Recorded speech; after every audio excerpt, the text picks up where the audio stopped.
और आप सभी को आभार और धन्यवाद कि आप इतने कम समय में यहाँ पे उपस्थित हैं। आज की ये प्रेस वार्ता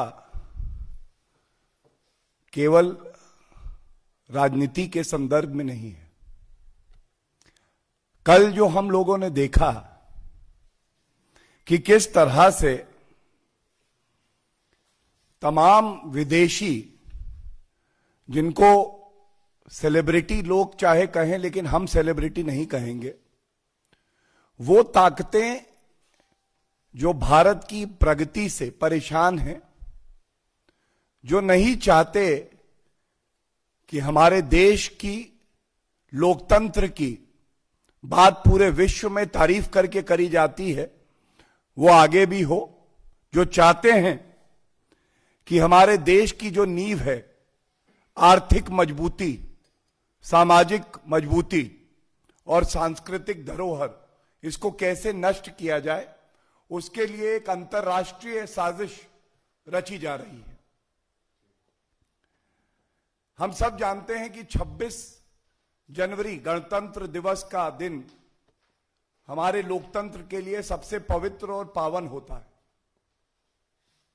और इस 26 जनवरी को जिस तरह से एक सुनियोजित साजिश रची गई, हिंसा हुई, उससे हर भारतीय के दिल में पीड़ा हुई। कल एकदम से रिहाना को याद आ गई भारतीय किसान कानूनों की। उसमें हमने देखा किस तरह से ग्रेटा थनबर्ग वो भी बता रही थी कि भारत में लोकतंत्र को कैसा होना चाहिए। और जब आप कोई गलत काम करते हैं, जब आपके पास नीयत साफ नहीं होती है, तो सच बड़ी मजबूती से बाहर आ जाता है। तो एक ट्वीट ग्रेटा थनबर्ग ने डाला जिसमें एक टूल किट थी। ये टूल किट कम थी, अराजकता की स्कूल किट ज्यादा थी। और यह अराजकता की स्कूल किट क्या थी? यह बता रही थी कि किस तरह से भारत में विदेशी ताकतों ने हस्तक्षेप किया कि गणतंत्र दिवस में यहां हिंसा हो। कैसे जो मजबूती भारत ने दिखाई है श्री नरेंद्र मोदी जी के नेतृत्व में, 135 करोड़ भारतीयों की जो ताकत है, कुछ लोगों की आंख की किरकिरी बन गई है। और आपके समक्ष मैं ये बात जरूर बांटना चाहूंगा, ये जो अराजकता की स्कूल किट डाली गई, इससे एक बड़ा खुलासा ये हुआ, छोटा मोटा नहीं, बहुत बड़ा षड्यंत्र हमारे लोकतंत्र के खिलाफ किया जा रहा है। 1 GB डेटा, 1 GB मटीरियल, ये सब उपलब्ध कराया गया उन ताकतों को, शक्तियों को, कि कैसे हमारे देश को कमजोर करे। किसान कानून तो एक बहाना है, हमारा पवित्र लोकतंत्र इनका निशाना है। और ये दस्तावेज जो सामने आए, जो अब पब्लिक डोमेन में है, हमारे लिए रिहाना, ग्रेटा थनबर्ग, मिया खलीफा और भी कई ऐसे विदेशी हैं जिन्होंने अपने अपने तरीके से समर्थन किया जो भी भारत में विरोध हो रहा है। हमारे लिए उन सबसे ऊपर हमारा लोकतंत्र, हमारा देश, हमारा भारत है। और जो इन दस्तावेजों में सामने आया वो मैं आपके समक्ष रख रहा हूं, क्योंकि वो चिंता का सबब है। चिंता का सबब इसलिए नहीं कि हमारा देश मजबूत नहीं, नेतृत्व मजबूत नहीं, सेना मजबूत नहीं। चिंता का सबब इसलिए है कि ये विदेशी ताकत आखिर चाहती क्या है। और दूसरा हिस्सा जो मैं अभी प्रेस कॉन्फ्रेंस में बाद में उठाऊंगा, कि हमारे नेतृत्व से, नरेंद्र मोदी जी से नफरत करते हुए हमारा विपक्ष देश के प्रति उनकी क्या जिम्मेदारी है वो भी भूल गया। तो दस्तावेजों में यह सामने आया कि ये जो आंदोलन चल रहा है ना, इसमें एक कमजोरी है। वो कमजोरी क्या है? वो कमजोरी ये है कि अगर मान लो ये 3 कानून वापस भी हो जाते हैं तो इसके बाद का क्या प्लान है? मतलब स्पष्ट है कि ये 3 कानून से इन्हें कोई लेना देना नहीं है। जो हमारी आर्थिक ताकत है, हमारी सांस्कृतिक ताकत है, हमारा समाज जो एकजुट होकर रहता है, वो इनको अब अखरने लगा है और इसीलिए ये विदेशी ताकतें हमारे देश पे हमला कर रही हैं। और जो संगठन सामने आए उनकी इतनी हैसियत नहीं है कि भारत का नुकसान कर सकें, लेकिन उनके ऐसे कुछ अपवित्र सपने जरूर हैं कि वो भारत को खंडित करेंगे, हमारी संप्रभुता को चोट पहुंचाएंगे। और मैं पुनः कहता हूं कि हमारी ताकत के सामने वो कभी नहीं खड़े होंगे, लेकिन आज इस प्रेस वार्ता के माध्यम से पूरे भारत को यह पता होना चाहिए कि आपसे नफरत करने वाले, जलन करने वाले, आपको चोट पहुंचाने वाली कुछ विदेशी शक्तियां, ये जो किसानों का विरोध चल रहा है, इसका बहाना लेकर एक साजिश कर रही हैं। और मैं ये भी स्पष्ट कर दूं कि भारत में संविधान से देश चलता है, विरोध करना संवैधानिक हक है, लेकिन हमें किसी विदेशी ताकत का सर्टिफिकेट नहीं चाहिए। अपना सर्टिफिकेट आप कहीं और दीजिए। भारत के मजबूत लोकतंत्र में एक विदेशी सर्टिफिकेट की जो बताएगा कि भारत में गलत तरीके से संविधान तोड़ा जाता है, तो हमें ऐसा सर्टिफिकेट नहीं चाहिए। और एक बात मैं और कहूंगा, हमारे जितने भी मतभेद हों, हम लोग आपस में कुछ भी कहें, लेकिन आज ये समय भी आ गया है कि विपक्षी पार्टियों को भी आत्मचिंतन करके अपने गिरबान में झांकना चाहिए। क्या आप सरकार का विरोध करते हुए या श्री नरेंद्र मोदी जी से नफरत करते हुए वो कार्य करेंगे जो विदेशी ताकतें भारत को कमजोर करने के लिए कर रही हैं? कल जब ये ट्वीट आए, ये सारे जो विदेशी लोग हैं, तो उसको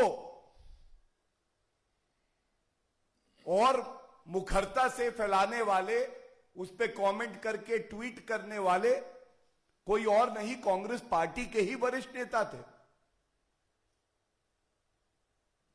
आपकी परेशानी सरकार से हो सकती है, भारतीय जनता पार्टी से हो सकती है, लेकिन कांग्रेस पार्टी, एक बात याद रखिएगा, देश मजबूत रहेगा तभी आपका वजूद रहेगा।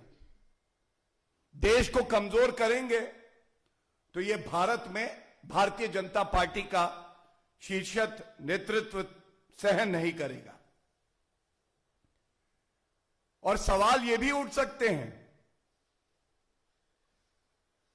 कि जब जब राहुल गांधी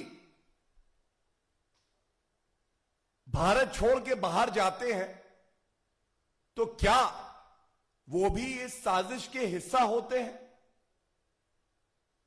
लंदन में ईवीएम पे सवाल उठना, जब इलेक्शन कमीशन ऑफ इंडिया कहता है कि मैं चुनौती देता हूं, आप यहां पे बात करिए। चाइनीज एम्बेसडर से मिलना, रात के अंधेरे में किसी को पता ना चल जाए, झूठ मीडिया पकड़ता है तो कहते हैं यहां मिले। और पुनः केरला की प्रदेश महिला कांग्रेस, मेरे हाथ में उनका ट्वीट है, शब्दशः जो भाषा इस ट्वीट में है वही भाषा ये अंतरराष्ट्रीय संगठन जो हैं वो फैला रहे थे कि ये इस भाषा का प्रयोग करूं। तो क्या आज ये भी प्रश्न नहीं उठेगा कि कम से कम विरोध करते करते ऐसा ना करिए कि देश का नुकसान कर दीजिए। और मैं इस मंच के माध्यम से भारतीय जनता पार्टी की तरफ से बड़ी जिम्मेदारी से एक बात कहूंगा। कभी कभी ऐसे प्रकरण हो जाते हैं जो विरोधाभास होने के बावजूद, अलग अलग मत होने के बावजूद देश को मजबूत कर देते हैं, देश को एकजुट कर देते हैं। और ऐसा ही कुछ हमने देखा है। जिस तरह से जन समर्थन का एक सैलाब सा आ गया, हर भारतीय ने आगे बढ़ के बात कही कि राजनीति एक तरफ, लेकिन मेरे देश पे अगर आएगी तो उसकी आन बान शान से मैं समझौता नहीं करूंगा। यह संदेश आज पूरे भारत में बड़ी मजबूती से गया है। और जो विदेशी ताकतें हैं जहां भी हैं, हमें पूरा यकीन है भारत की एकजुटता का यह संदेश वहां तक भी पहुंच गया है। एक विनम्र अपील और विनती मैं जरूर करूंगा।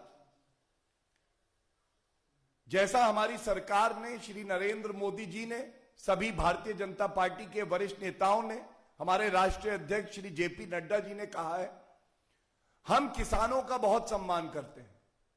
और यह भारतीय जनता पार्टी का सदैव मानना रहा है कि किसान वो है जो देश के लिए अपनी जान भी दे देता है।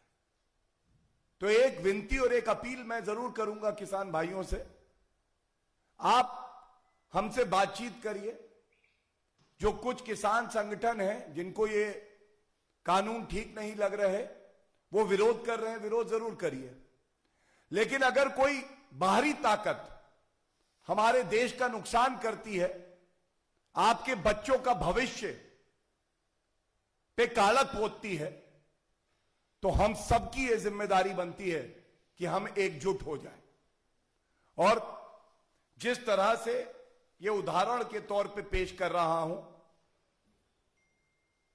भारत में हर कोई इनका सम्मान करता है। लता मंगेशकर जी सामने आई, उन्होंने एक बहुत अच्छा संदेश देशवासियों को दिया है।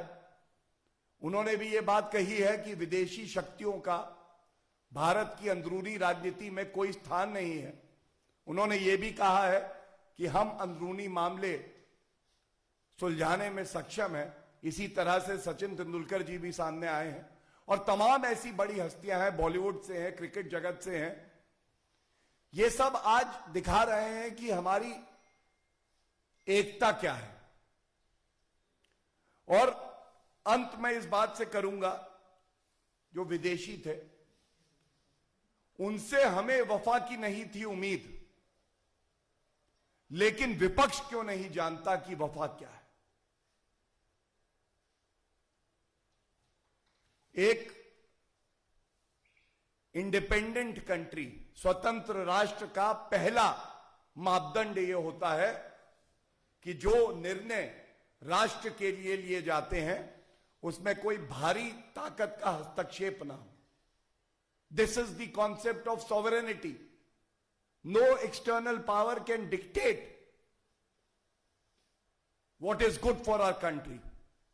And as a proud Indian, I would like to say that India's democracy, our economic, cultural, and social strength is recognized world over.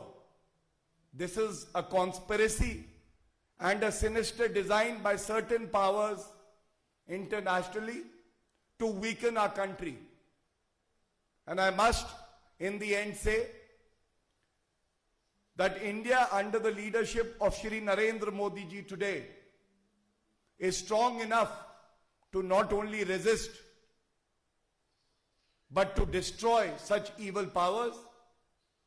The entire country and every citizen stands united against this sinister war that is being waged against our country. This will not be tolerated. Thank you.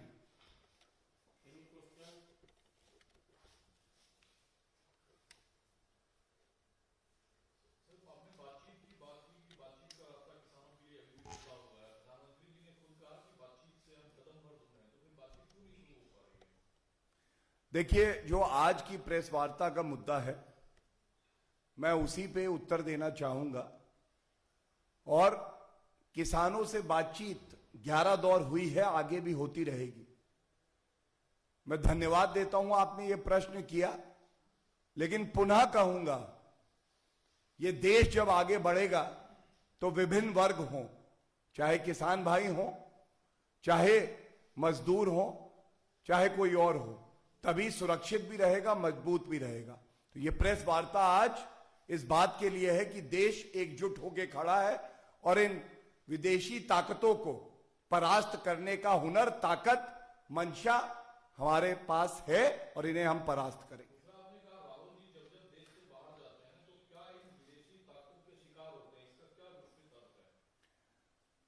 मैंने आधार देते हुए एक प्रश्न पूछा है Congress party से, जो प्रश्न भारत का हर नागरिक पूछता है। ईवीएम हमारा अंदरूनी मामला है, तो लंदन में प्रेस कॉन्फ्रेंस क्यों हुई थी? कपिल सिब्बल वहां पे सब देख रहे थे।